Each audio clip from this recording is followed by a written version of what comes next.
So one of the really cool things about hunting and being able to travel during the springtime is meeting new people and going new places. I mean, there's nothing cooler than showing up to a new spot and being able to hunt with new guys. And down here at Jeb's, you know, they were nice enough to have us down this week, and you know, I'd heard a lot of great things about this place, and to show up and actually see it in person and get to meet Trey and Bobby and hang out with those guys was really a lot of fun.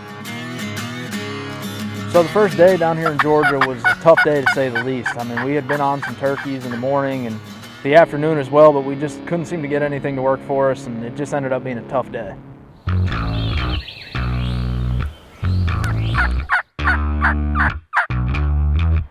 So day two started off pretty much the same. I mean, we didn't hear much in the roost at all. These turkeys are just in a weird funk right now. I mean, they don't seem to be saying much and they're really henned up, but we did end up getting on one mid-morning there. We just keep ourselves and we almost killed him. I thought we had him. I mean, we had him within probably 50 or 60 yards. We could hear him drumming. He just never would come around the edge of these palmettos, and I think he just lost interest and worked off. But we had a gobbler the day before that we knew was coming to this one food plot about 11 o'clock. So after we got done with that first turkey, we decided to head that way. So we roll up to that spot, and Spencer and I got out of the buggy, and the food plot's got a big cutover adjacent to it. So we figured we'd call as we walked up the road, and we'd glass the cutover. So we walked up the road. I mean, we were probably 100 yards from the buggy, and just calling the whole time, trying to get something to strike up. And so while we were glassing the cutover, Dylan comes running over the corner about 100 miles an hour, and he's whistling, pointing in the direction of the food plot. So we dashed back to the buggy and we grabbed all of our stuff, and we worked down the edge of the food plot, and it was so thick, man, it was kind of tough to decide on where we were going to set up, but the only thing we could really do is get on the other side of the food plot adjacent to him and just sit down right there. So we stick the decoys out and we figure out a place to get set up, and about that time I like to call to the turkey right where the decoy is, and I wanted him to hear that we were out in that food plot.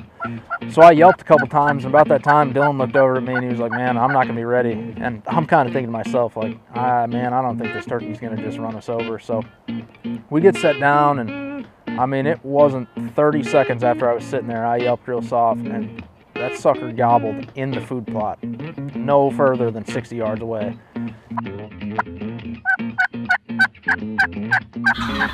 Oh shit, dude, he's right there, I see him. He's on the edge of the field. Shrug.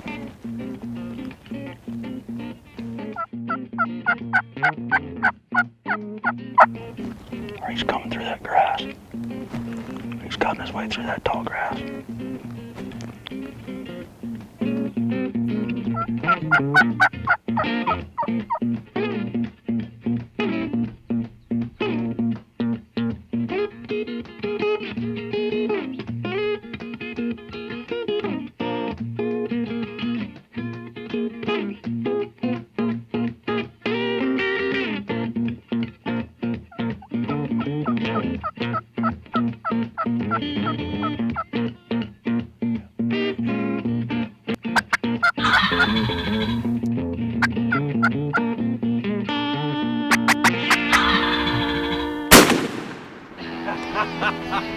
I thought he was gonna break right to him.